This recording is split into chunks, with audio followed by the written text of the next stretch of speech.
bastante radicais, como é que essa escola ganhou algum prestígio, ou pelo menos um dos seus autores foi bastante referenciado pela literatura neoclássica da década de 70, né, e foi considerado um autor importante para o mainstream, né, e que é o Kirchner.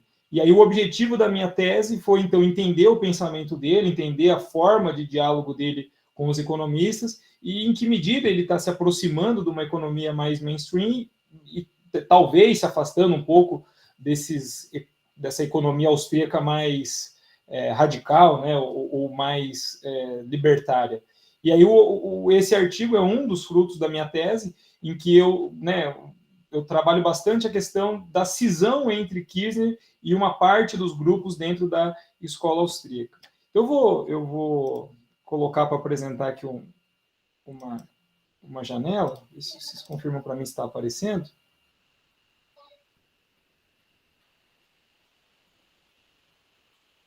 Chegou, apareceu. Beleza. Então, esse texto, né, é um texto derivado lá da minha tese, e, né, eu até fiquei meio preocupado em apresentar ele, porque dos textos que saíram da tese, esse é o que mais fala de escola austríaca, né, e talvez seja a parte que tem menos interesse da comunidade em geral, né, em relação a outros que eu acabei já publicando. Então, o que eu fiz, né? Eu vou dar um foco na apresentação. Primeiro eu vou fazer esse background que está nessa lâmina, e depois eu vou tentar tratar dos aspectos metodológicos do texto, ou dessa questão mais da retórica.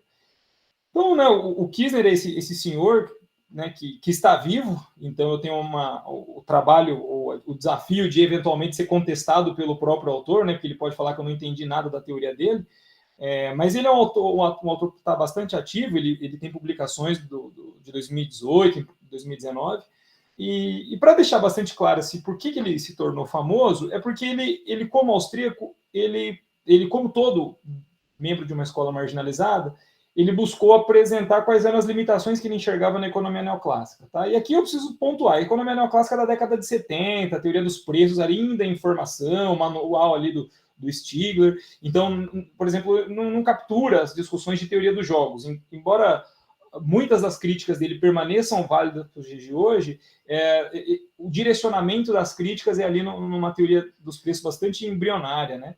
Dos modelos de equilíbrio parcial e equilíbrio geral dos manuais de economia da época. Então, quais eram as limitações que ele estava preocupado como austríaco, né? Então, ele estava preocupado com o agente econômico da teoria neoclássica. Ele dizia, ele chama esse agente de agente robbinsiano, né? Por estar baseado lá no Lionel Robbins, né? Ele vai pegar, e a argumentação do Kirchner vai ser assim: o Robbins definiu que a ciência econômica é a ciência que estuda a alocação de recursos escassos entre fins alternativos. E os economistas neoclássicos atribuíram isso para o agente econômico. Falou que o agente econômico é o cara que faz isso na sua vida cotidiana, né? E não à toa ele tem uma função de utilidade para maximizar. Ele se comporta como se ele estivesse maximizando uma função de utilidade sob restrição. Qual é o problema dessa concepção de um agente econômico? Onde é que está o fator de percepção daquilo que está acontecendo no mercado? Como é que esse agente econômico ele é informado da disponibilidade de novos produtos, da mudança de preço do que está acontecendo, de eventos econômicos que possam ser do seu interesse? Então, segundo o Kirchner, né, o problema de você considerar o agente econômico como um agente hobbesiano é porque ele é incapaz de aprender ou de mudar as suas preferências na medida em que ele só tem como preferências aquilo que foi atribuído a ele por hipótese.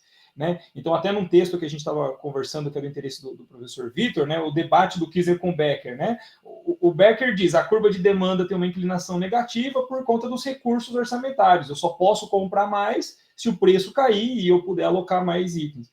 E aí diz o Kirchner, né? Bom, mas se o indivíduo está comprando um item a um preço mais alto, como é que ele vai descobrir se esse preço caiu, né? Como é que ele vai ser informado de que esse preço caiu ou de que existe esse mesmo produto por um preço menor em outro lugar? Eu não tenho nada que leve essa informação para ele, né? Ele não tem um radar de informação. E da mesma forma como ele não é capaz de lidar com informação sobre, né, novos preços, ou pelo menos preços em outros mercados, ele também não é capaz de lidar com inovações. Como é que eu vou inserir um produto que acaba de ser inventado dentro daquela escala de preferências? E aí o Kirchner vai estender esse argumento para dizer, bom, se o indivíduo não é capaz de aprender sobre novas informações ou sobre novas mercadorias, eu não tenho como alcançar aquilo que é o core da tendência ao equilíbrio na economia neoclássica, né, que é a tendência à lei do preço único, ou como Jevons nomeou essa lei, né, a lei da indiferença, né, a ideia de que entre produtos iguais eu devo ser indiferente entre eles e, portanto, eles têm que convergir por o mesmo preço. E aí o Kissinger, obviamente, não ficou só na crítica, né? Ele apresenta uma solução. A principal teoria dele é a teoria da atividade empresarial. Inclusive, ele ficou mais famoso como um autor ligado a estudos sobre empreendedorismo, né? O que é engraçado, que quando ele recebeu um prêmio sobre isso, um prêmio junto com o William Baumol, o Kissinger manifestou, né? Eu não entendo nada de empreendedorismo, né? Isso é um campo de estudo que eu nunca participei. O que eu trouxe foi como é que uma visão empresarial, empreendedora para um agente econômico pode superar as limitações que estão ali nesse agente hobbesiano. Então, o que ele faz? Né? O Kissinger começa explicando a teoria dos preços da década de 70 para dizer, olha, ali não existe um empresário, né? E não era uma constatação nova. O Kenneth Arrow já havia falado isso, né? O Arrow, no texto de 51, se eu não me engano, 54, ele diz, né, no modelo de competição perfeita, se ninguém muda o preço, quem muda o preço, né? Então, como é que o preço é alterado? E a busca do Kissinger é mais ou menos dar uma resposta para isso. É a busca de um indivíduo autointeressado em ter lucro, em ter um ganho pessoal, que vai fazer com que ele, né, busque explorar diferenciais de preço entre mercados, ou que vai fazer com que ele faça uma inovação tecnológica, ou que ele faça uma inovação no processo de produção. E para poder fazer isso, eu não posso considerar esse indivíduo isento de uma capacidade de percepção e aprendizado, que é o que ele vai chamar de estado de alerta empresarial. E aí ele vai, então, definir a função empresarial como uma função, ele vai definir isso analiticamente, ou seja, não é algo que eu encontre na vida real separado de outras funções. Ele vai dizer, tanto o trabalhador, como o produtor, como o proprietário do meio de produção, todos nós temos um alerta, um estado de alerta, um alerta empresarial. Por quê? Porque todos nós estamos agindo num mundo que não é certo. Eu posso sair para trabalhar hoje, né, dar minha aula agora à noite, e no final do mês o meu empregador não ter o dinheiro para pagar o meu salário, né? Então eu estou especulando em todas as ações que eu realizo. Algumas ações em muito menor grau, em outras em muito maior grau. Então, ser empresário para o Kissinger é simplesmente agir com base na especulação. E aí ele faz uma leitura do modelo teórico da teoria dos preços e vai falar, olha, eu tenho dois agentes principais, que são proprietários dos meios de produção e consumidores. Eu preciso ligar esses dois. Eu preciso de alguém que entenda que o proprietário de recursos está disposto a vender por um determinado preço e o consumidor está disposto a pagar por um preço maior. E se esses caras não se enxergam, porque a teoria diz que eles não têm essa capacidade de percepção, não têm esse estado de alerta, eu vou dar esse estado de alerta para uma terceira classe de agentes, que é o empresário, e é ele que vai conectar a teoria. Então, ele cria um sistema teórico em que tem esse agente com essa capacidade de percepção. E por que isso é interessante? Né? Porque explica a atividade empresarial, explica a inovação, né? Tem um queixo schumpeteriano aí, mas tem uma dificuldade, né? Eu não consigo modelar, eu não consigo prever esse comportamento, eu não consigo fazer uma função para definir o comportamento empresarial, eu não consigo modelar isso matematicamente. Mas o que é interessante, né? Nessa primeira apresentação da teoria, em 1967, né, ele faz isso num artigo, e depois no Competition and Entrepreneurship, que é o livro de 73, ele vai pegar um conceito muito comum para a economia neoclássica, que é a arbitragem de preços. Ele vai dizer quem é que arbitra os preços, né? Num instante T, se eu tenho preços diferentes, como é que esses mercados são conectados? Ele vai dizer, é o empresário que tem essa capacidade de percepção. E aí essa arbitragem que está valendo ali para um instante, nas obras posteriores ele vai ampliar, né? Essa arbitragem vai se tornar também intertemporal, né? Então eu tenho uma percepção sobre a preferência das pessoas no futuro e também tenho uma percepção sobre as possibilidades de inovação. Hoje nós manifestamos preferências sobre bens conhecidos. E quem são os empresários? Os empresários são aqueles que estão tentando prever as nossas preferências de hoje, daqui a pouco, ou de amanhã, ou daqui a 10 anos. Então, na medida em que ele é capaz de acertar essa especulação, ele é capaz de produzir um produto que você esteja disposto a comprar. Então, é papel dele prever essas preferências e levar esse conhecimento até você. Aí torna-se interessante destacar que o Kiesinger chama todo mundo de empresário, independente da função que cumpra na economia, porque não basta alguém querer me informar, eu preciso ter a percepção desse aprendizado, né? Por isso o alerta empresarial é algo disponível a todos. E aí a teoria do Kiesinger vai ser capaz de lidar com o processo de inovação tecnológica, vai explicar como é que a informação ela é disseminada entre os agentes econômicos, né? E aí eu tenho uma explicação para aquilo. Por que o equilíbrio acontece? Por que a economia converge para o equilíbrio?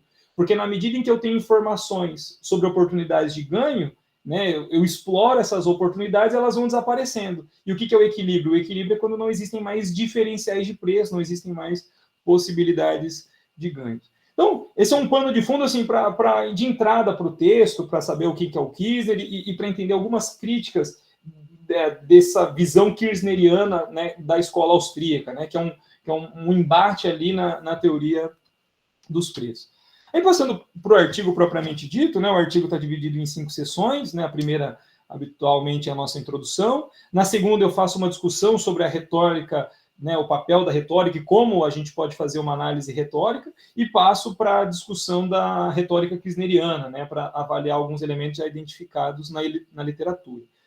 Na sessão número 3, eu pego o que o Kiesinger chamou de subjetivismo radical, então eu tento apresentar ou sistematizar o conteúdo que está disperso nos textos dele, quando ele critica esse grupo, né, e tentar formar um quebra-cabeça do que é esse subjetivismo radical. Na quarta sessão, eu mostro como o Kiesinger se posicionou, né, em relação ao subjetivismo radical. Então, essa teoria kirchneriana que eu apresentei na primeira fala, ele contrasta com as ideias do subjetivismo radical. E na quinta, eu mostro como isso ilumina o nosso conhecimento em história do pensamento econômico, porque mostra que o Kiesinger tentou reinventar a escola austríaca, né? E aqui a noção de reinvenção da tradição é a noção que a gente conhece ali lá do Pércio Arida, do texto de 80, né? É você dar um nome para um grupo e tentar usar esse nome, né, para fazer uma superação ou para se promover ou promover alguma ideia com base naquilo que ele está nomeando. Então, né, o que é relevante aqui para nós discutirmos da minha introdução, né? A escola austríaca era uma escola basicamente esquecida ou marginalizada, quase que desapareceu lá na década de 60. Né? Poucos autores estavam trabalhando sobre ela, os 2 principais expoentes estavam isolados, cada um com um tema de pesquisa, já sem nenhum contato. Né? Então, fora da Áustria, os austríacos principais, Mises e Hayek, não tinham mais o prestígio que eles haviam obtido na Áustria. Mas na década de 70, né, a gente tem alguns elementos que vão fazer os austríacos ganhar um pouco mais de popularidade. Né? O primeiro, o Mises vem a falecer, se eu não me engano, em 1973. Isso vai despertar uma curiosidade sobre os trabalhos dele. O Hayek vai ganhar o prêmio Nobel. E aí os austríacos, mediante esses eventos, eles vão fazer vão se organizar, vão organizar uma conferência para, bom, quem é que está estudando a escola austríaca aqui, essas ideias, e o que é que vocês têm feito, né? E aí é o que a literatura convencionou chamar de Austrian Revival, né? O ressurgimento da escola. E aí alguns autores, né, dizem que a partir desse momento a gente pode chamar a escola austríaca de escola austríaca moderna, um outro grupo com uma nova... embora os elementos teóricos sejam os mesmos, a gente tem novas ênfases e novas linhas, novas abordagens de pesquisa que surgem daí. Dessa escola austríaca moderna, vou ter 3 grandes nomes, né, 3 protagonistas. O Israel Kiesinger, que era professor na New York University e havia sido orientado pelo Mises. Eu vou ter o Ludwig Lahmann, que havia sido um professor assistente na London School of Economics, que havia trabalhado junto com o Hayek, né, então ele era um seguidor das ideias hayekianas. E o Murray Rothbard, né, que é um autor que seguiu as ideias do Mises. Para cada um desses autores, a gente tem um grupo de austríacos, né? O Rothbard, muito mais ligado à questão política, ao movimento libertário. O Lahmann deu-se um encaminhamento mais próximo do Charcot, uma tradição mais keynesiana de considerar incerteza. E o Kiesinger, né, com uma proposta de fazer uma leitura Hayek-Mises, uma coisa bem complementar entre esses autores. E aí, o que o Kiesinger vai fazer o seu, não vamos chamar de ataque, né, mas ele vai fazer uma afirmação. Ele vai dizer, olha, o Lahmann e os seguidores do Lahmann, por esse viés do Charcot, né, eles estão indo para um lado de um subjetivismo, de interpretar o fenômeno econômico de maneira subjetiva, exagerada, ou além daquilo que os austríacos têm feito, né? Então, o adotar da incerteza radical, o adotar do que o amanhã pode ser completamente diferente do hoje, tem formado um grupo muito diferente daquilo que os austríacos estão acostumados, e esse é o grupo que ele chamou de subjetivistas radicais.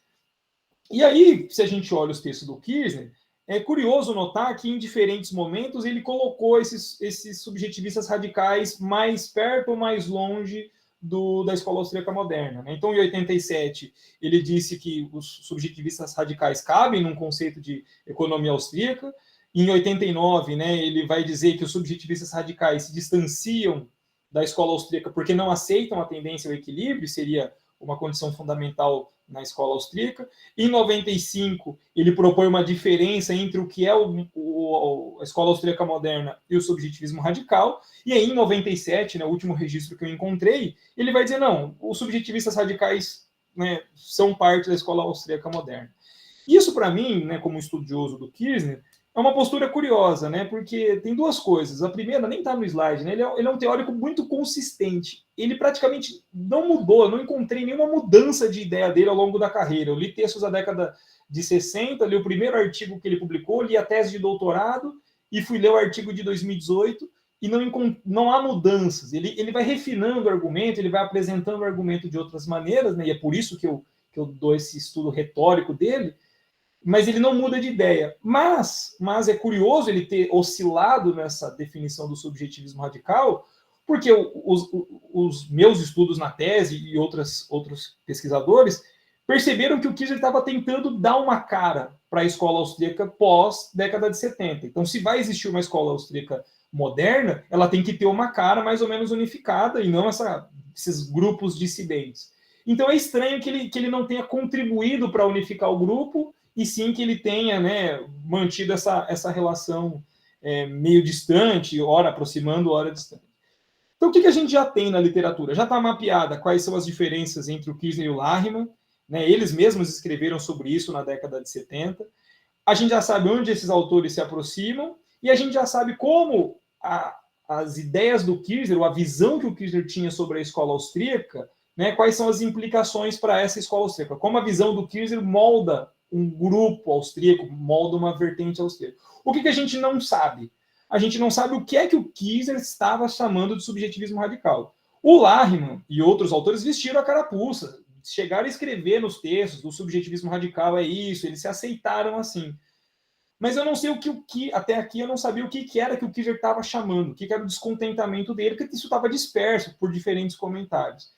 Então, como a McCloskey abriu as portas do estudo da linguística para os economistas, a gente pode olhar como é que a argumentação feita pelo Kirchner ajudou ele a nomear esse grupo, né, a nomear o subjetivismo radical, e é isso que eu estudo no trabalho. Então, a segunda sessão fala sobre retórica, né, e aí a gente tem diversas, né, possibilidades retóricas, né. Aqui eu destaco as principais, que eu uso no trabalho, que é de identificar qual é a relação entre um autor, né, um orador, e o conteúdo que ele está apontando, quem é a audiência escolhida para aquele texto, né? Então, um texto, quando um economista escreve, embora ele escreva para todo mundo, ele está focando em alguém que vai ler, ele está tentando vender aquela ideia para um público específico, ele tem algum objetivo quando ele constrói aquele discurso, tem alguma coisa ali, um peixe que ele está tentando vender, e é possível, se eu conheço mais de um texto do mesmo autor, identificar se existem mudanças para captar esses auditórios diferentes. Né? Então, é possível utilizar retórica para isso.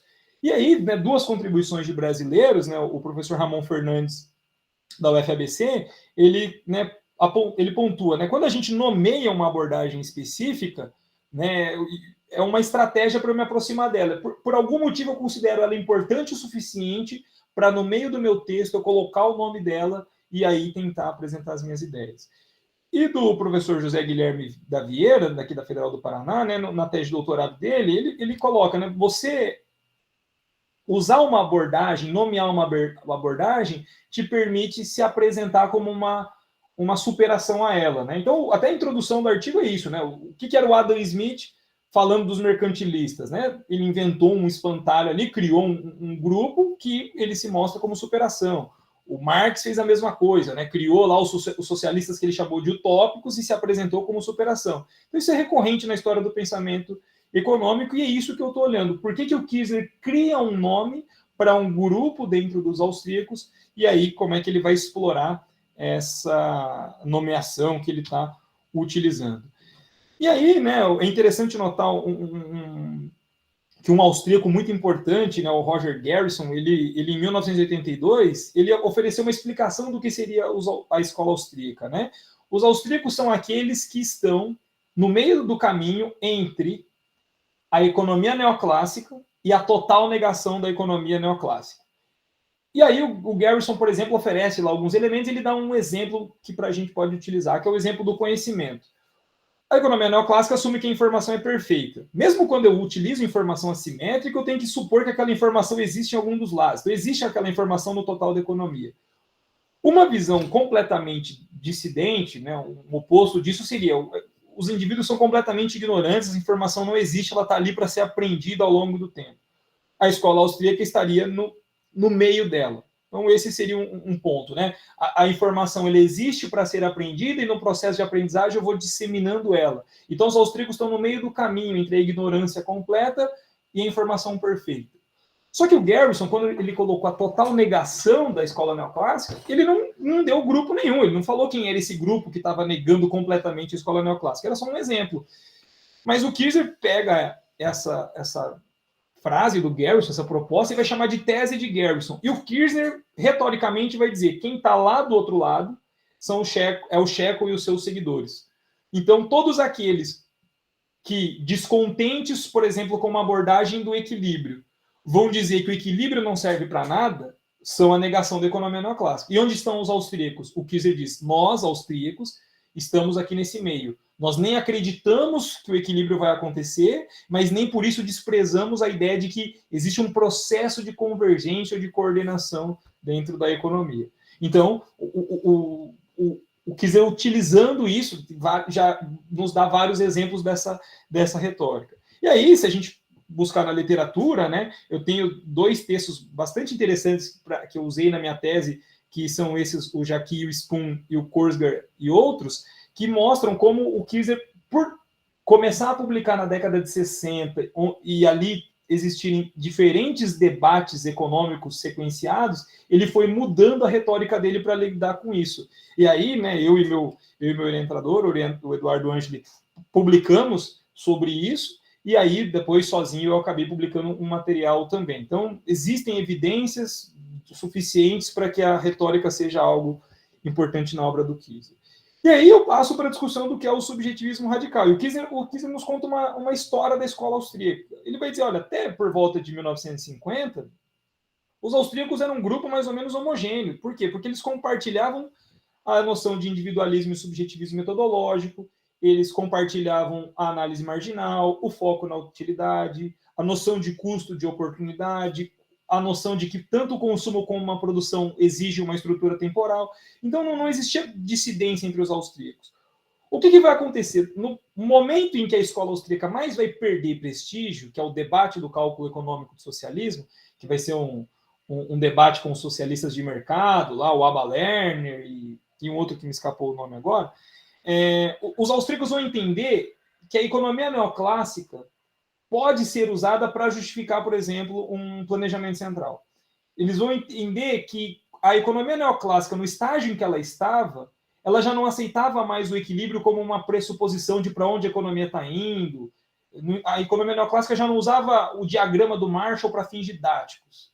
A economia neoclássica estava acreditando na existência de um vetor de preços que poderia equilibrar toda a economia e por isso, alguns socialistas começaram a utilizar o arcabouço neoclássico. Então, nisso, os austríacos vão perceber que eram completamente diferentes, eles se achavam muito parecidos com a economia neoclássica da época, apenas tendo divergências de abordagem, de apresentação, né? Todo mundo que já viu uma aula de HPE entre Jevons e Menger sabe disso.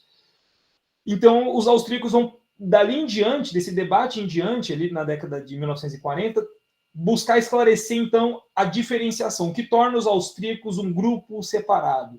E aí o Mises vai escrever o seu livro, né, Ação Humana, para dizer que a ação é propositada, né? Ela não é um reflexo de o preço baixou, vou lá e consumo mais. Não. Existe uma lógica de intencionalidade e um caráter especulativo. O Hayek vai escrever lá em 1937 o seu artigo seminal sobre o problema do conhecimento e na década de 40 vai publicar um livro, né? Como o conhecimento ele é falível. O equilíbrio que os economistas pressupõem deveria ter sido explicado e não foi. Então, o equilíbrio para o Hayek é o quê? É o estágio em que todas as informações foram disseminadas e concentradas.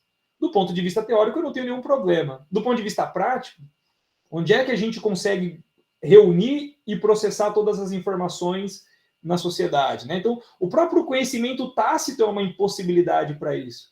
Então, os austríacos vão explorar isso. E aí, ambos, né, isso vai aparecer tanto na obra do Hayek quanto a do Mises, é a noção de um processo de mercado, de como a economia vai funcionando e se coordenando, reunindo os interesses dos diferentes agentes.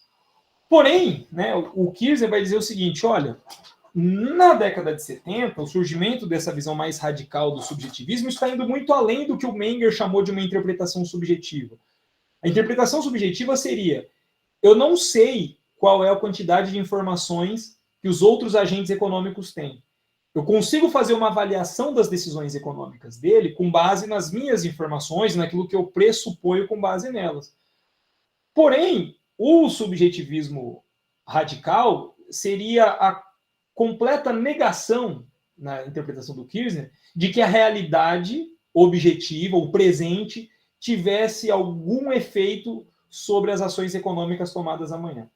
Então, né, é como se as decisões econômicas fossem 100% criativas e independentes do contexto em que elas estão tomadas. Tem um motivo pelo qual eles fizeram isso, né, os subjetivistas radicais, porque eles estão olhando a teoria da tomada de decisão neoclássica. A teoria da tomada de decisão neoclássica parte de fatores objetivos, pressupõe a racionalidade de maximização do resultado e chega lá numa cesta de consumo. Né? Para eu negar isso, eu tenho que dizer que nada disso acontece. Então, existe uma capacidade criativa em que, inclusive, as minhas preferências eu sou capaz de determinar no momento da escolha. Né? O Kirchner vai dizer, olha, isso é preocupante, né? Porque se eu desvincular aquilo que existe daquilo que pode acontecer, eu simplesmente estou tirando espaço para uma regularidade econômica. Como é que eu interpreto dois momentos do tempo? Eu preciso que alguma coisa que aconteceu no passado tenha um link com aquilo que vai acontecer no futuro. Então, o que você vai dizer, olha, preferências, né, os gostos, a tecnologia, isso não muda radicalmente. Eu tenho espaço para a criação humana, para a imaginação, para a criatividade, mas não causa essa ruptura que os subjetivistas radicais estão falando. E aí o exemplo clássico é a tendência do equilíbrio. Eu só posso ter tendência ao equilíbrio se as economias estiverem se coordenando. Se a velocidade das mudanças for maior do que o processo de coordenação, a economia não encontraria esse processo de convergência. Então, como que e aí, né, para não entrar muito nos austríacos, né, uma síntese. Né, o que o Kirchner diz sobre o subjetivismo radical? Ele, olha, todas as ações econômicas no subjetivismo radical são indeterminadas, no sentido de que elas não guardam relação com fatores objetivos. Então, o que é indeterminação? Não existe nada que está condicionando essas ações para um determinado lugar. Logo, os empresários que estão atuando nesse cenário, eles são guiados apenas por expectativas imaginadas. Eles não criam expectativas com base naquilo que eles estão vendo no presente. Então, eu não consigo relacionar os fenômenos de mercado, queda de preço, aumento de demanda de alguma coisa. Eu não consigo entender isso como um aumento de preferência. Eu desvinculo a realidade daquilo que está acontecendo no mercado. Logo, o futuro, o momento para onde está todo mundo indo, ele é completamente indeterminado, eu não sou capaz de dizer nada sobre ele, e aí eu perco um ponto de referência importante, porque os austríacos não ligam para o equilíbrio como se fosse algo alcançável, mas como uma ferramenta teórica. Olha, se a economia se equilibrasse, ela caminharia para esse sistema, esse vetor de preços, essa distribuição de recursos. Então é importante eu ter isso como um ponto de referência para eu analisar o que acontece fora do equilíbrio. Mas se eu não acredito que nem o futuro possa ser previsto, né, no sentido de, supondo que tudo permaneça como está, para onde a gente está indo, se eu perco isso, eu perco qualquer base para avaliar o processo de mercado no presente. Então, nessa sessão eu já faço algumas considerações sobre a retórica, né? Eu já mostro como que o Kirchner seleciona parte dos conteúdos austríacos compartilhados para poder se aproximar desse grupo. Então, esses textos são voltados para o auditório austríaco, embora o Kiesinger tenha sido conhecido ali pelos neoclássicos, pelo mainstream, não é com eles que ele está dialogando nesse momento. O Kiesinger provoca, ele cria dúvida sobre resultados curiosos, né? Então, se dizer que a ação de um agente econômico é completamente aleatória, ela é completamente desvinculada da realidade, dizer que o futuro do mercado é completamente desvinculado do hoje, né? É uma provocação que o Kiesinger está colocando. Ele está exagerando ali no argumento para mostrar as implicações daquilo que ele está chamando de subjetivismo radical. Mais interessante, né? Ele está mostrando que no subjetivismo radical eu não tenho nem aprendizado e nem erro, né? Por quê? Porque se as ações que eu cometo hoje vão ter um resultado amanhã e depois de amanhã tanto faz esses resultados, eu não tenho a noção do erro, de como corrigir ações que eu tomei de maneira equivocada. Assim como eu não tenho aprendizado, né? Se eu levo uma lata de Coca-Cola para vender hoje por R$20 e não consigo vender, qual que é o aprendizado? Que eu vendi tentando vender muito caro esse produto, né? Então o aprendizado me levaria a vender por um preço menor. Eu crio um link entre o passado e o futuro. Mas sem a possibilidade de aprendizado, eu, né, perco isso não acontece. Então o Kiesinger acaba criando dúvida sobre o funcionamento da teoria sobre esse aspecto.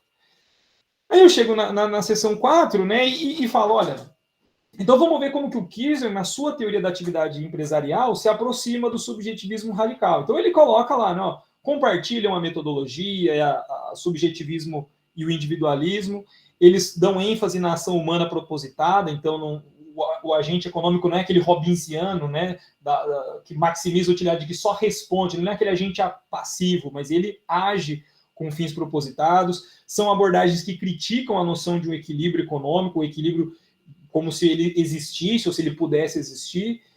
São abordagens que desconfiam de mensurações de relações econômicas, né? Desconfiam da necessidade de eu mensurar algo que está sujeito a diversas outras influências, e também são muito céticos quanto ao uso de dados empíricos como validação de teoria, né? A teoria, em tese, ela é logicamente correta, eu não preciso dos dados para confirmar essas teorias. Então, o Kiesinger está muito próximo, a teoria do Kiesinger está muito próxima desse subjetivismo radical que ele está discutindo.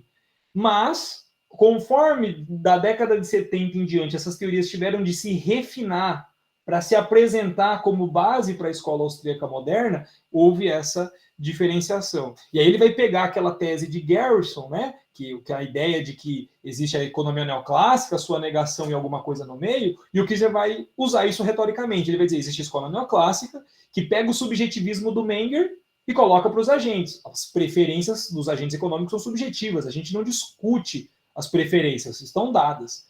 Na tua total negação, eu tenho total subjetivismo. Os indivíduos escolhem suas preferências no momento da escolha.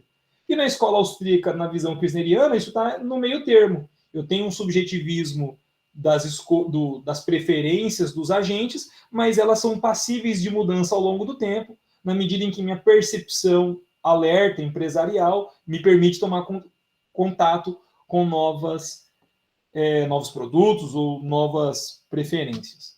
Então, o Kiesinger estabelece 5 pontos, né, para comparar sua teoria com a teoria do subjetivismo radical. Ele vai falar sobre como funciona o processo decisório, qual é o papel do empresário, qual é o papel e a natureza do equilíbrio. Vai falar sobre a tendência ao equilíbrio, por que ele existe, e vai mostrar como é que o resultado do processo de mercado a gente pode imaginar que ele seja determinado, né? O Kiesinger vai mostrar que a escola austríaca, na sua visão, é sempre uma indeterminação.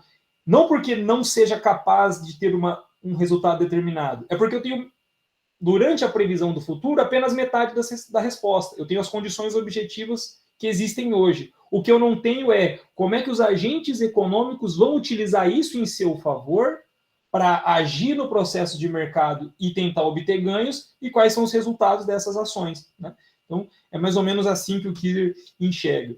Então, né, ele acabou ficando a meio termo entre a escola neoclássica e o subjetivismo radical, né? Então, aqui eu trouxe 2 exemplos, né? O Kiesinger reconhece realidades objetivas afetando a economia, como que é a teoria tradicional, mas ele, né, não quer dizer que essa esses dados objetivos sejam determinantes, né? Então, mudanças de preço necessariamente vão mudar uma relação de consumo. Não, existe um espaço intermediário, né, um espaço para a mente humana fazer a mediação entre os dados objetivos e tirar disso uma interpretação subjetiva, né? Existe um espaço para imaginação, que é o que ele chama de ação empresarial, né? A ação empresarial é motivada por isso, né? Então, um exemplo mais concreto, né? Os subjetivistas radicais vão dizer, olha, até mesmo as preferências dos agentes econômicos e as condições futuras, né, de disponibilidade de insumos, elas são incertas, né? Eu não sei o que vai existir amanhã. E o Kiesinger diz, tá bom, mas não é por isso que eu não vou me preocupar com elas. Inclusive, eu, como empresário, posso moldar as preferências dos agentes econômicos por meio da propaganda, ou posso moldar a disponibilidade de insumos e meios de produção por meio das minhas ações que são hoje. Então, não está determinado, eu não sei quais são as preferências amanhã e nem os insumos, mas também não vou aceitar que isso é um dado completamente aleatório, dado que é passível da minha própria intervenção. E aí, a gente chega na conclusão, né, que é fazer a parte de como isso se encaixa na história do pensamento econômico, né? E aí a iluminação que a gente traz é a seguinte, né? O Kieser, então, entende que o que une os austríacos, né, seja antes ou depois da década de 70, é uma metodologia comum. O individualismo metodológico, o subjetivismo metodológico e a crítica ao equilíbrio, né? Então, isso é central para a escola austríaca. Porém, uma coisa que o Kieser também considera central é a noção de uma tendência ao equilíbrio. Isso existia para Mises e Hayek antes da década de 70, mas isso passa a ser desconsiderado pelos subjetivistas radicais. Mas isso é um fator caro, por quê? Porque se eu acredito que o equilíbrio existe, como é que eu vou explicar que a sociedade ou a economia está convergindo para ele se esse conhecimento não estiver sendo disseminado? Então, eu preciso de um mecanismo que me mostre o resultado da coordenação da informação, e esse seria o equilíbrio. Então, qual que é a conclusão que a gente pode tirar, né, daquela oscilada que eu mostrei na introdução, né?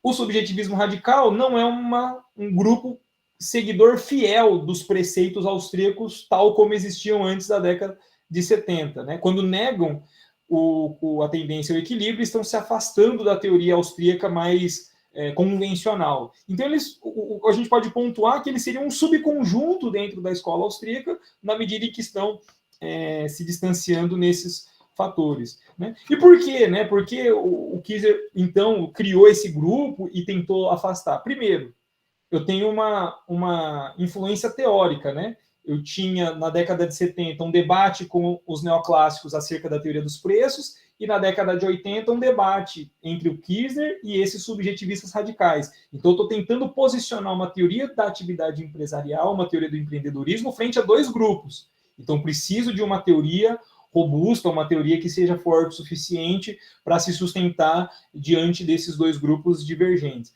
Mas mais importante, né, aí história do pensamento econômico mesmo, eu tenho influência contextual, né? A escola austríaca havia reaparecido no cenário, ele era um protagonista e ele tinha uma interpretação diferente dos outros dois protagonistas.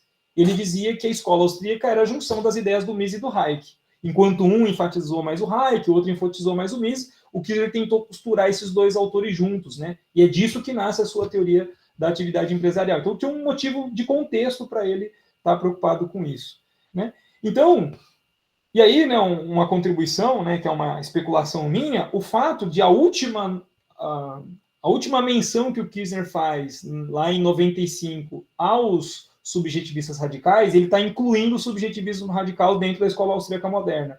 Então, isso é uma sinalização de que ele não conseguiu reinventar essa tradição. Então, se ele queria dar uma cara para essa tradição que excluísse os subjetivistas radicais, ou que a tendência ao equilíbrio fosse algo central, na medida em que ele reconhece esse grupo como parte dos austríacos, eu acredito que aí, então, o Kircher tenha desistido dessa iniciativa. Tá certo? Então, era isso que eu tinha para apresentar. Eu agradeço a atenção de todos. Mais uma vez, agradeço o convite. Está aqui o meu e-mail, se alguém tiver dúvidas, sugestões, quiser fazer um debate. Mas era isso que eu tinha, professor Vitor, professora Ana. Muito obrigado. Muito obrigado, professor Lucas. uma excelente apresentação aqui para a gente do paper atual e também um pouco revisitando os outros, né? Imagino que sua tese e os outros textos que foram apresentados de maneira breve, né? Então, a Ana Cecília conseguiu achar aqui, estava procurando, Ana. Então, obrigado pela palestra. Para todos os alunos aqui tem a lista de presença para quem precisar preencher, tá?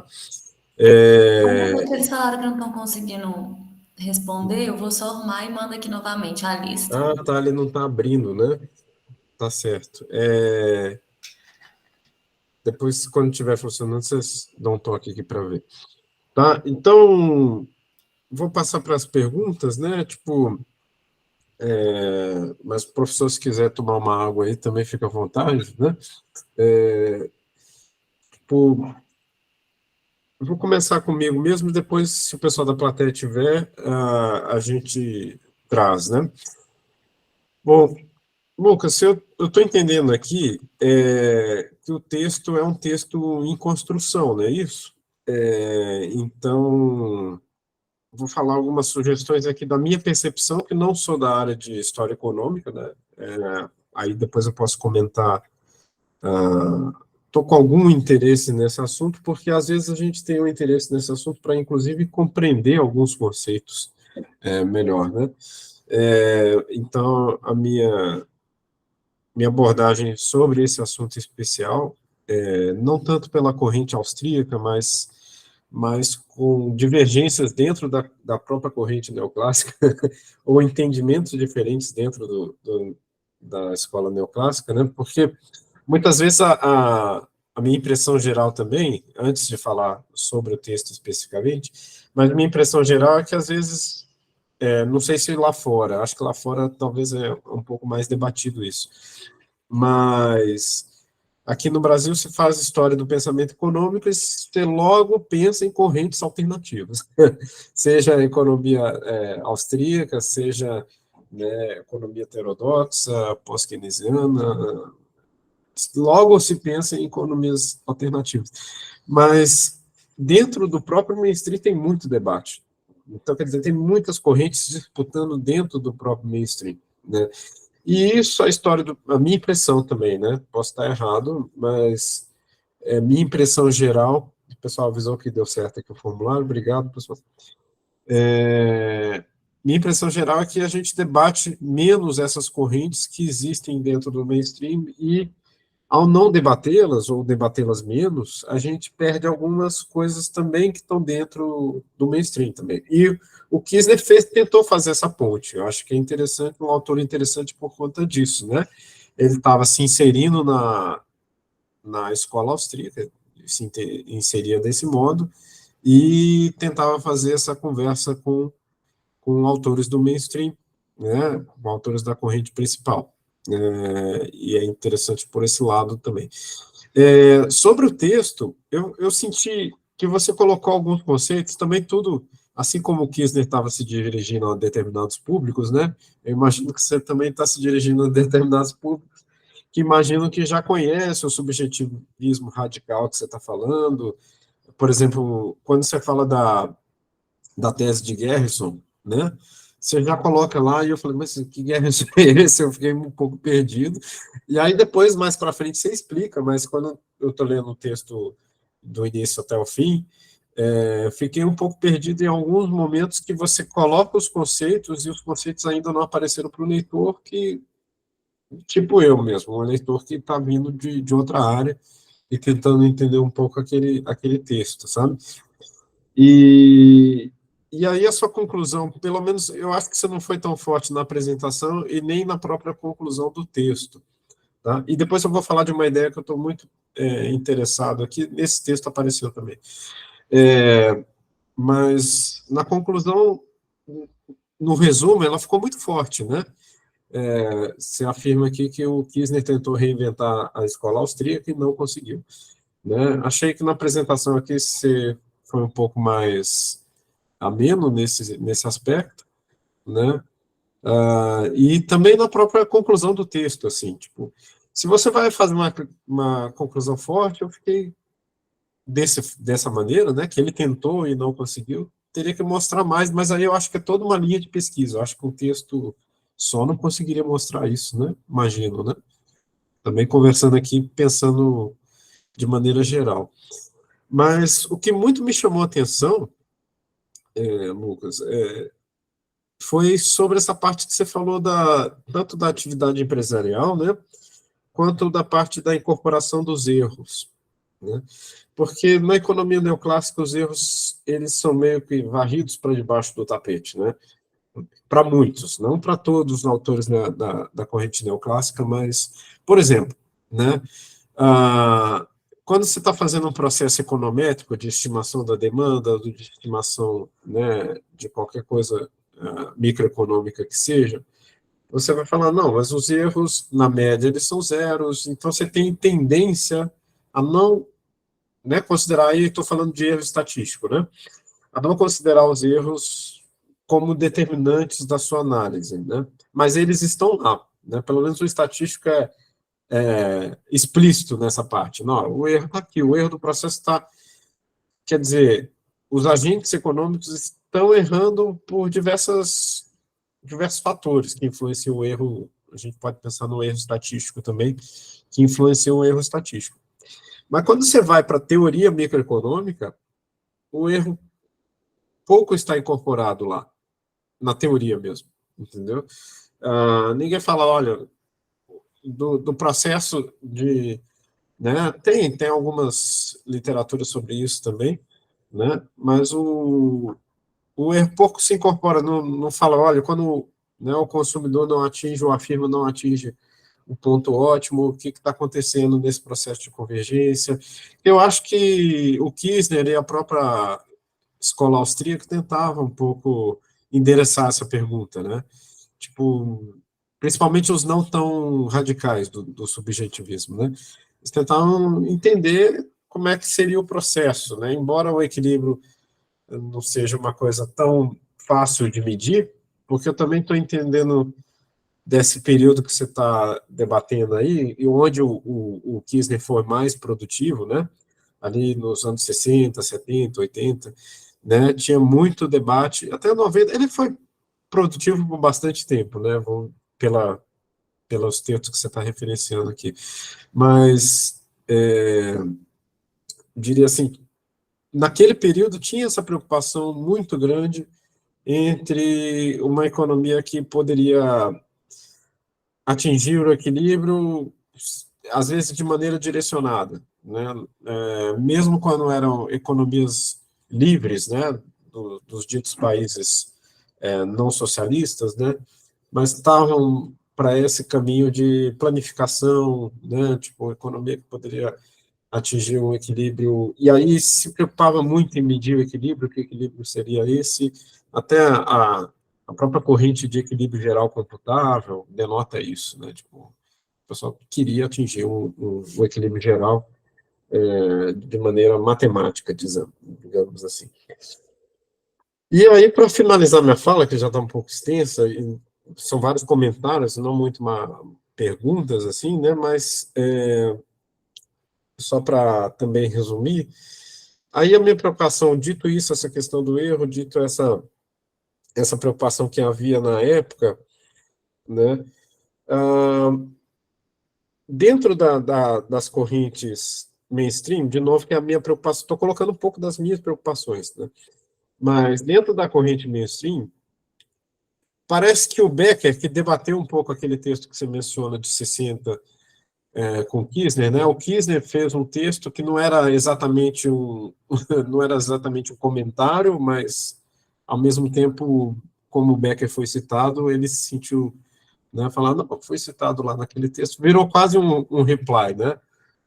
Depois teve o reply, mas eles fizeram Kirchner e Becker, né? Para quem não está situado, o Lucas Casonato comentou um pouquinho aqui brevemente, mas o Kirchner e Becker trocaram poucos textos, acho que foram 2 da parte do Becker e 1 da parte não, talvez... 2 e 2. Foram 2 e 2. Né?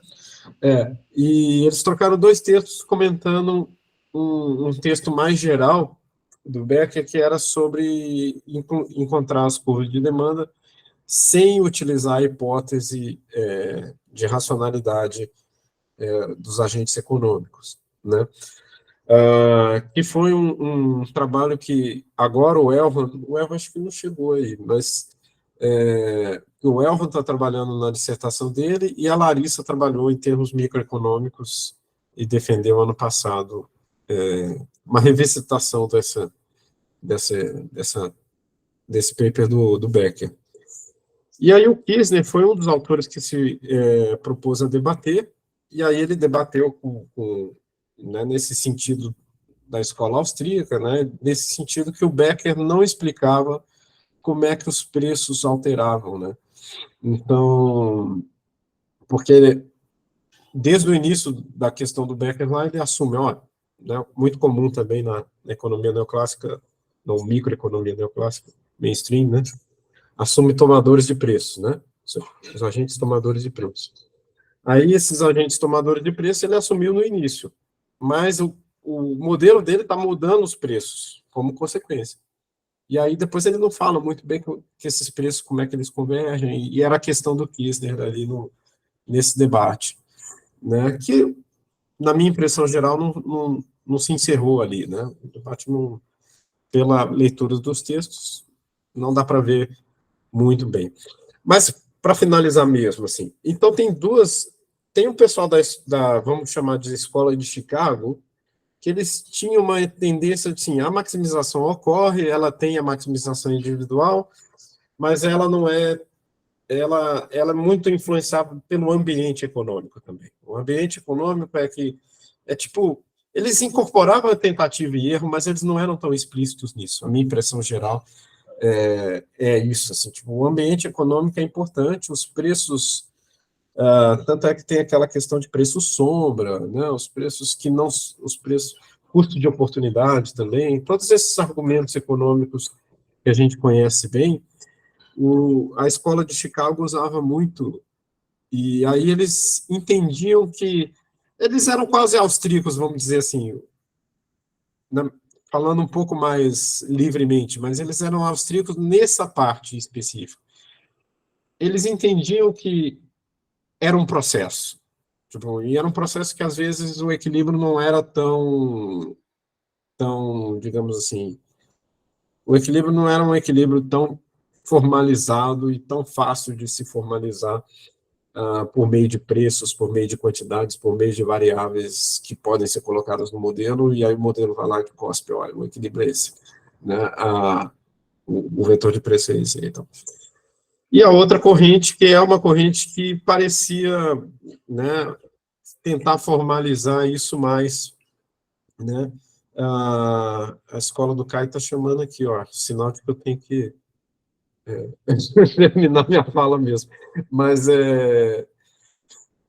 outra corrente, que era a corrente que eu vou ligar mais ao MIT, talvez à escola de Harvard, né, e outras escolas que tentavam calcular esse equilíbrio, tentavam pegar as variáveis econômicas e tentavam chegar numa solução um pouco mais palpável, mas que fazia com que essa parte desse mainstream, na minha visão também, conflitasse tanto com a escola de Chicago, mas também, e conflitaria bastante com os austríacos, assim, se você colocasse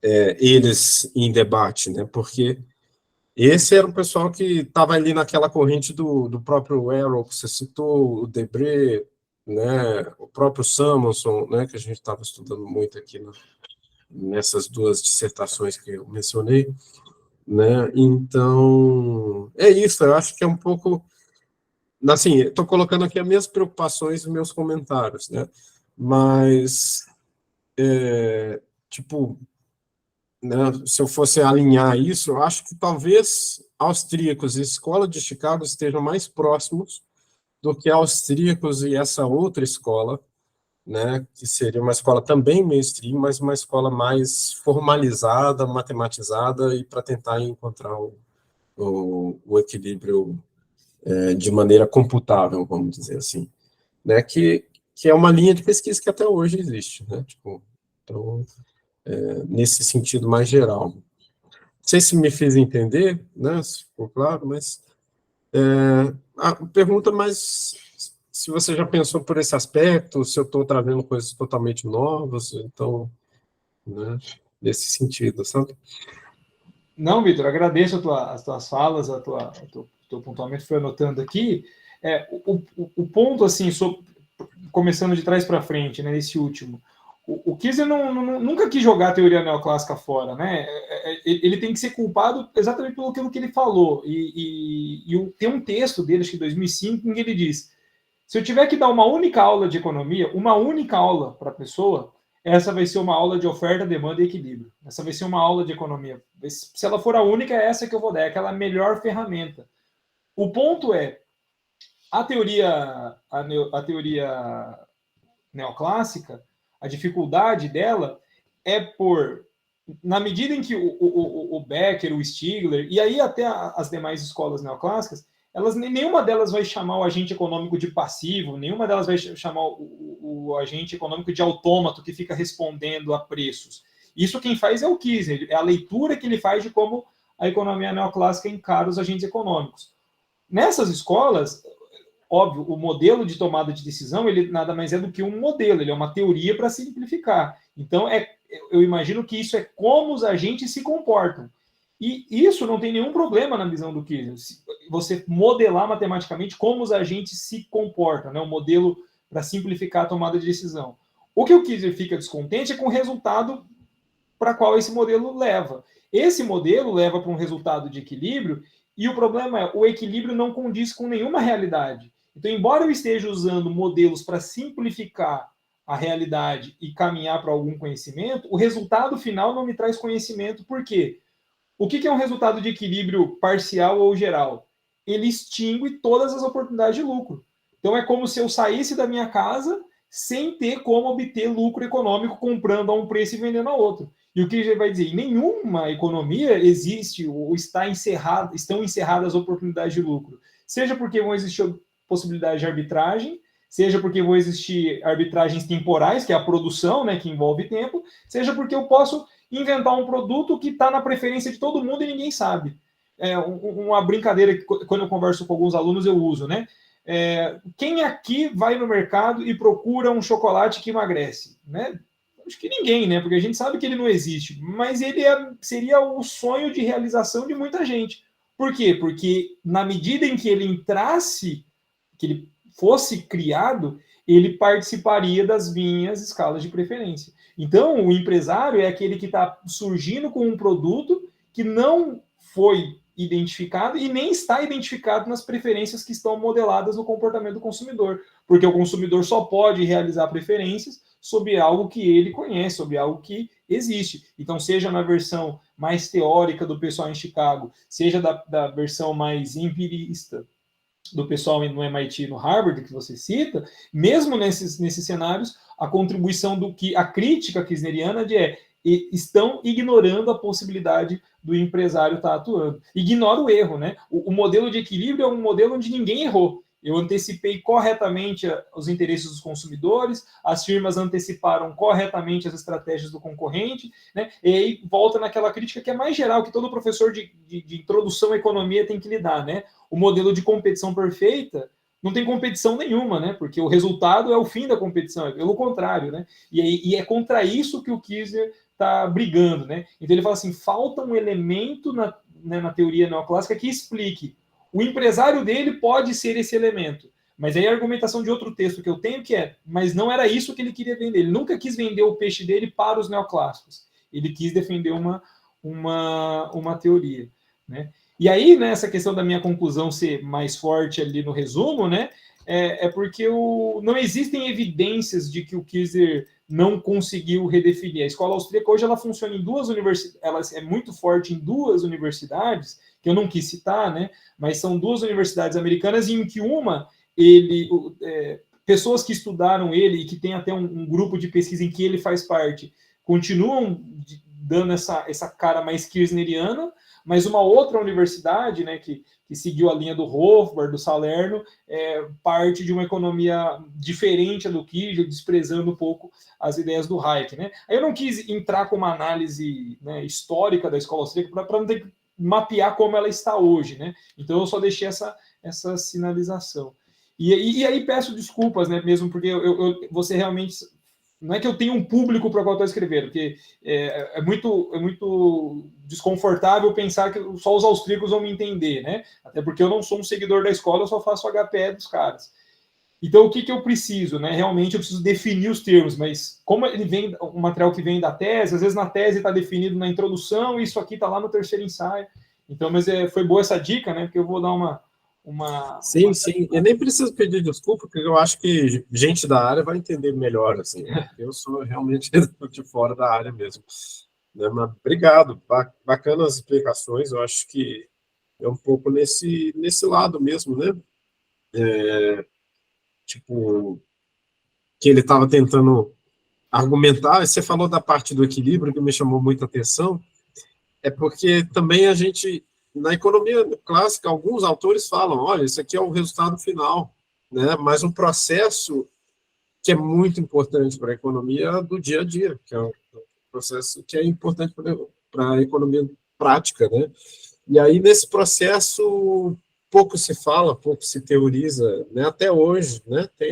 Tem tentativas de teorização, né? Para comportamentos fora do equilíbrio, que convergem ou não para o equilíbrio, mas ainda assim ficamos muito presos àquele resultado final, né? De concorrência perfeita, resultado de onde realmente, né? A concorrência já foi, toda a concorrência que poderia ter ocorrido já ocorreu, né? E aí você já está no equilíbrio daqueles que conseguem se manter no mercado. Fazendo só um comentário, né? E a situação foi intensificada com a expectativa racional, né? Porque se o equilíbrio fosse alguma coisa que iria demorar sob expectativas adaptativas, com a introdução da expectativa racional, o equilíbrio ficou logo ali, porque se eu já sei para onde a economia vai e já vou me ajustar para onde ela vai, o equilíbrio acontece muito mais rapidamente com as expectativas racionais. Não, e na minha expectativa, se nós estamos sempre em equilíbrio e não definir o equilíbrio, também fica meio parecido, assim, tipo, né? Então, o equilíbrio só serve para você definir como algo preditor, vamos dizer assim, né? Um preditor, ou uma coisa mais de ciência mesmo, né? Você está sendo, como é que fala? Você está prescrevendo o que vai acontecer se as informações e as variáveis mudarem nesse tal e tal sentido, né? E aí, com o modelo de equilíbrio, você pode falar assim, não, vai para esse equilíbrio, ou choque. A gente tenta fazer isso na economia, né? Choques, a gente tenta analisar como é que vai acontecer quando vem um choque exógeno, choque de demanda, choque de oferta, entre outros choques que a gente tem de produção, e etc., né, de situações. Mas também dizer que a gente formaliza isso numa forma satisfatória, eu não diria, né? Não sei se outros autores mais ferrenhos aí a teoria e né, que estão com a mão na massa na observação e medição disso, mas eu acho que não. Tanto é que equilíbrio geral é uma própria corrente que ela está ficando menor, né? Uma corrente de estudo que ela está ficando mais obsoleta, vamos dizer assim. É sempre arriscado falar isso e aparecer, né, alguém que estuda equilíbrio geral e dizer o contrário, né? Mas, sim, né, eu posso até afirmar com textos, né? Tipo, equilíbrio geral chegou numa consequência assim, tipo, onde nós chegamos e até né, que linha de pesquisa ainda dá para seguir em equilíbrio geral, fora aquilo que já se encontrou, né? E o que foi encontrado não é algo tão... Assim, é algo teoricamente interessante, algo teoricamente, né, que mostrou muitos ensinamentos, mas, de novo, né, na economia medida, na economia observável e palpável, eu não sei, tenho minhas dúvidas. Vou passar para a plateia, nós dois estamos falando muito, né, tipo, o pessoal da audiência, entre os alunos, outros professores, alguém tem perguntas para o professor Lucas Casonato? Alguma questão da apresentação? Matheus, por favor, se puder usar o áudio, quiser escrever, fica à vontade. Boa tarde, tudo bem? Boa tarde. Eu sou estudante de Economia Aplicada, vi o e-mail da professora Ana e entrei na palestra e eu estava a ouvir eu vi, na verdade, que o professor Lucas, ele é formado na UFMS, eu também sou formado lá, graduado, e aí eu achei interessante que uma das minhas perguntas é se por acaso na graduação você teve alguma influência para continuar o seu trabalho sobre pensamento econômico, principalmente do Cícero. E outro tópico que eu queria conversar é sobre a questão que o Kirchner ele utiliza a ideia da convergência de preço e que hoje a gente tem trabalhos da teoria neoclássica que trazem sobre o crescimento endógeno, que é uma mais na área macroeconômica, e também isso levou à entrada também da teoria da nova institucional, como professores como Barrow, Robert Barrow, Acemoglu, e um último trabalho com o Nobel de 2018, que foi também de Paul Homer. E eles trabalham sobre essa questão também de modelagens empíricas, que também, para muitos, pode fugir da realidade, mas que são abrangentes, muito aceitas nas academias. E eu gostaria de saber, principalmente nessa parte dos preços, sobre a questão que Kirchner ele traz alguma coisa sobre o progresso tecnológico e inovação em relação ao crescimento, né? Vamos supor assim, o crescimento de um país, da renda, e também sobre se há algo que tem uma relação entre esses pensadores com Kirchner e sua teoria. Muito obrigado. Beleza, Matheus. Obrigado pela sua pergunta. Que legal encontrar um outro formado na Federal do Mato Grosso do Sul, que é uma universidade que tem muitos professores formados, né, com pós-graduação em Viçosa, né? Isso que eu não sei se a plateia nossa sabe. E não, infelizmente, o professor Cícero me induziu muito para o keynesianismo, né? Eu lembro de sair da graduação bastante keynesiano e gostando muito de economia aplicada.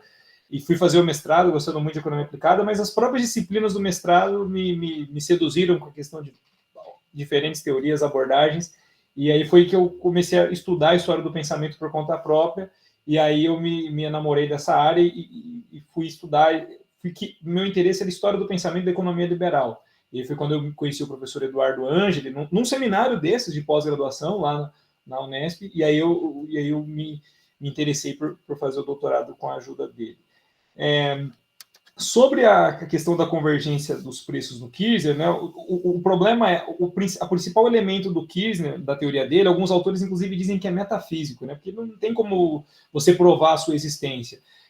Só que o Kirchner faz isso de propósito, né, ele fala sobre um elemento que é a propensão humana a identificar uma oportunidade de ganho e de motivar você a ir atrás desse ganho, porque essa propensão não pode ser modelada matematicamente. Eu não consigo colocar ela dentro de uma equação. E isso é proposital. Né? O que o Kirchner vai falar sobre o crescimento econômico? Ele tem um texto na década de 60, acho que o texto é de 63, em que ele vai falar assim, qual que é a causa última do crescimento econômico? Ele fala, o Schumpeter mostrou, é a inovação tecnológica. Aí o Kirchner ataca. Como é que a economia neoclássica explica a inovação tecnológica? Porque é um elemento de erro estatístico, né? Uma probabilidade é muito pequena de acontecer. Então, o que o Kirchner vai falar? Que a inovação tecnológica é uma atividade empresarial, talvez por tentativa e erro, mas de alguém que enxergou a possibilidade de fazer algo diferente, enxergou a oportunidade de ter ganho puro com isso e tentou. E simplesmente pode quebrar a cara e não dá em nada. É uma possibilidade, o Kirchner deixa isso muito claro. Mas a possibilidade de transformação vem dessas pessoas que têm um grau de atividade empresarial, um elemento empresarial mais forte do que nas outras. E interessante, né, porque o último texto que eu li do Kirchner é um texto acho que de 2014, 2017, e ele fala muito sobre crescimento econômico e livre mercado, né, que como austríaco ele é um forte defensor do livre mercado, e ele vai abrir a discussão assim, qual é a principal defesa por que os economistas mainstream, na sua grande maioria, defendem o livre mercado? Pela possibilidade de inovação tecnológica e crescimento econômico. Basicamente por causa disso. Só que é justamente aquilo que os economistas neoclássicos não conseguem explicar, eles não conseguem prever. Então o Kiesinger faz até um trocadilho que me pega de surpresa, que ele fala assim, todo economista liberal diz que não existe almoço grátis. Aí diz o Kiesinger, mas o que é uma inovação tecnológica se não um almoço grátis que alguém descobriu, que estava ali no conhecimento o tempo todo e ninguém tinha enxergado a possibilidade de ganhar dinheiro com isso? Então, o ganho puro do Kiesinger, o ganho que é em troca de nada, ele tem um texto que ele fala, são dólares flutuando, que a gente pega ou não pega, se a gente está vendo, depende da gente ver ou não. O que é um diferencial de preço entre um mercado e outro? O que é o diferencial de preço entre hoje e amanhã? O diferencial de preço de um produto que não existe para um produto que eu vou trazer à existência. O que é esse diferencial de preço? Dinheiro grátis, é almoço grátis. Então, o livre mercado é a melhor forma de você garantir que dinheiro grátis seja descoberto pelos seus participantes. E uma boa parte desse dinheiro grátis é inovação tecnológica, justamente a fonte do crescimento econômico. Mas aí o Kiesinger, como é um autor ligado à microeconomia, à teoria dos preços, ele tem pouco material que fala sobre macro, ele fala lá sobre o debate do capital na década de 60, ele tem lá uma explicação da teoria do capital do Mises, mas ele tem pouquíssimos textos falando sobre isso. O foco dele mesmo é a teoria microeconômica. Então, não sei se eu respondi, mas dentro do que eu lembrei de falar para essa resposta era isso, tá, Matheus?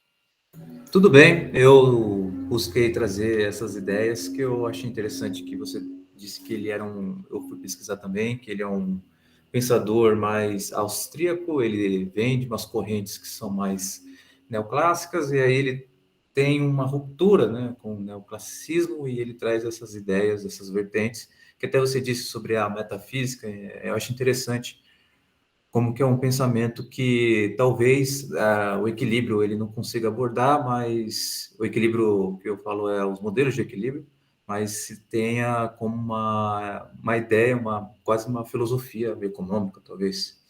Mas muito obrigado. Imagina. Oi, Lucas, muito obrigada aí pela palestra, foi muito bom. Eu aprendi bastante, assim, também não sou muito dessa área, então eu fiquei com uma dúvida, assim, algumas dúvidas enquanto vocês foram conversando já foi tirado, né? Ficou mais claro para mim essa questão do equilíbrio, da subjetividade. Mas eu queria ver se isso que o Matheus falou também achei interessante. Você já falou que ele não fala muito, não estuda muito essa parte do crescimento econômico, né? Mas será que mas ele colocou como grande destaque essa característica empreendedora das pessoas, né? Então, ele fala alguma coisa de que para levar, sei lá, o crescimento, para levar um novo equilíbrio, alguma coisa, um caminho seja incentivar as pessoas a ter essa veia empreendedora, né? Como seria o investimento, o que faria com que as pessoas tivessem essa veia, se é uma característica inata mesmo, mas assim, se isso é tão importante, né, para levar essa alocação dos recursos, para buscar essas coisas novas, né? Como fazer isso, né? Como incentivar isso? Perfeito, professor. Muito obrigado, porque o Kiesinger, de fato, quando ele entra ele vai diminuindo o nível e quando ele fala assim, bom, mas o que explica a diferença entre atividade empresarial entre as pessoas? Aí o Kiesinger fala, não sei, é um tempo de estudo para psicologia. Aí, assim, ele não diz o que deve ser feito para favorecer, né? O que ele tá mais criticando é o que é feito para atrapalhar o empreendedorismo. O que atrapalha o empreendedorismo? Aí ele vai falar regulação sobre o mercado. Então, eu não sou um grande fã das coisas que os austríacos escreveram em termos de política econômica, né? Assim, também porque eu fiquei muito no Kiesinger, eu gosto muito do Kiesinger. Mas o que eu acho que eles têm uma contribuição que tem coisa para ser estudada? Essa crítica ao equilíbrio, e aí está na obra dele, é justamente o que faz a gente entender as limitações ou o perigo potencial das políticas industriais. Então, por exemplo, o Hayek tem uma grande questão que é a taxa de juros não pode ser distorcida. Se no meio do processo competitivo o governo muda a taxa de juros e ele, então, muda os preços relativos entre setores ou muda o custo relativo entre setores, o governo está encaminhando o setor industrial para algum lugar, favorecendo mais uma indústria que outras. O Kiesinger seria um espelho disso para a economia industrial. Ele diz, toda vez que você tem uma mudança na política industrial, seja um aumento ou uma diminuição do imposto, seja da indústria em geral, seja de uma parcela específica de algum segmento, eu estou distorcendo os incentivos relativos. Então, eu estou favorecendo um segmento em decisão de outro. Se o equilíbrio não existe e ele não pode ser usado como ferramenta para basear minha política industrial, toda vez que eu faço uma política industrial imaginando, né, supondo aqui que eu estou saindo de um peso morto para um peso morto menor, eu estou ignorando que, quando eu faço essa política, parte da orientação do planejamento de umas empresas está para uma direção, sei lá, verticalização, parte das outras empresas está para horizontalização, parte das outras empresas está para financiarização. Então, eu trabalho como se todas elas estivessem se comportando e se planejando da mesma maneira, quando, na realidade, cada uma tem um plano e está numa trajetória diferente. Então, eu crio riscos quando eu faço a política industrial. Então, como melhorar a atividade empreendedora? Diminuindo as regulações de mercado. Por que é uma coisa que eu gosto muito no Kiesinger? Diferente dos austríacos mais radicais, ele não é libertário. E ele diz, eu não tenho nada contra o governo fornecendo alguns serviços, o governo estruturando direitos de propriedade e conduzindo algumas esferas que dão os contornos da economia. O que me incomoda são as políticas que atrapalham o funcionamento do mercado, algumas restrições que tornam alguns setores mais vantajosos que outros e criam esses incentivos ou preços relativos que dão essa cara para a economia e impedem o empresário de inovar, explorar esses outros ambientes. Muito bom, muito bom. E ele fala alguma coisa sobre a diferença disso entre países desenvolvidos, países em desenvolvimento? Eu acho que não, porque a teoria do Kiesinger ele mesmo não aplica. Ele fica sempre no plano teórico, né? O objetivo dele é explicar como é que o mercado funciona. Então, do ponto de vista teórico, recuperando lá os produtores, os consumidores, os proprietários dos meios de produção, como é que eles se alinham. Então, ele não trabalha com a economia aplicada, e vários autores fizeram economia aplicada com inspiração kirchneriana, mas eu mesmo acho, na leitura que eu faço de algum desses trabalhos, que não foi isso que o Kiesinger falou, né? Porque ele está dando uma noção mais geral sobre como a propensão humana a melhorar a sua própria situação move o mundo. E quanto mais eu restringo isso, na economia, né, eu restringo isso quando eu crio barreiras comerciais, barreiras de impostos, enfim, quando eu crio barreiras a essa atividade. Ótimo, muito bom, Lucas. Obrigada. Eu que agradeço. Muito interessante. Passamos para mais uma rodada final, se tivermos. Mais alguém, pessoal? Eu peço desculpas aqui que ligaram lá da escola do Caio. Agora a gente ficou preocupado, mas era coisa mais simples, né? Só esquecemos de colocar o leite na lancheira dele. Mas aí a gente liga da escola, a gente já fica preocupado, né? Já aconteceu alguma coisa.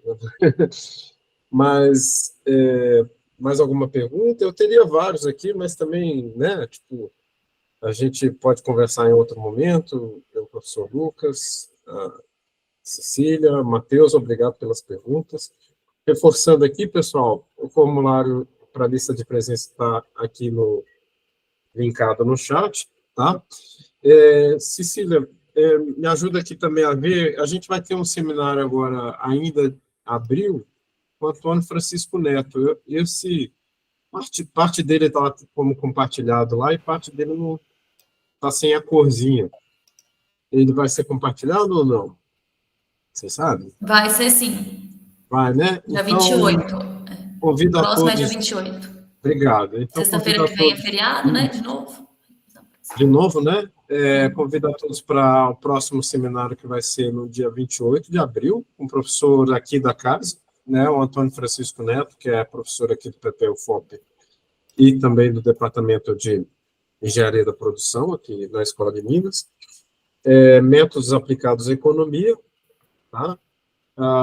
Eu vou estar presente, a não ser que ocorra algum fato que me impeça. E logo depois a gente vai ter, em maio, né? Esse sim está todo em verde aqui na planilha, o professor Cícero Augusto Silveira Braga, do Banco Mundial, e a diversificação de trabalho e desigualdades no Brasil rural. Tá? E esse está programado para o dia 12 de maio. Mas os dois, né, estão convidadíssimos a participar. Tá? Tem mais seminários para frente, a gente vai divulgando a nossa agenda à medida que nós formos realizando.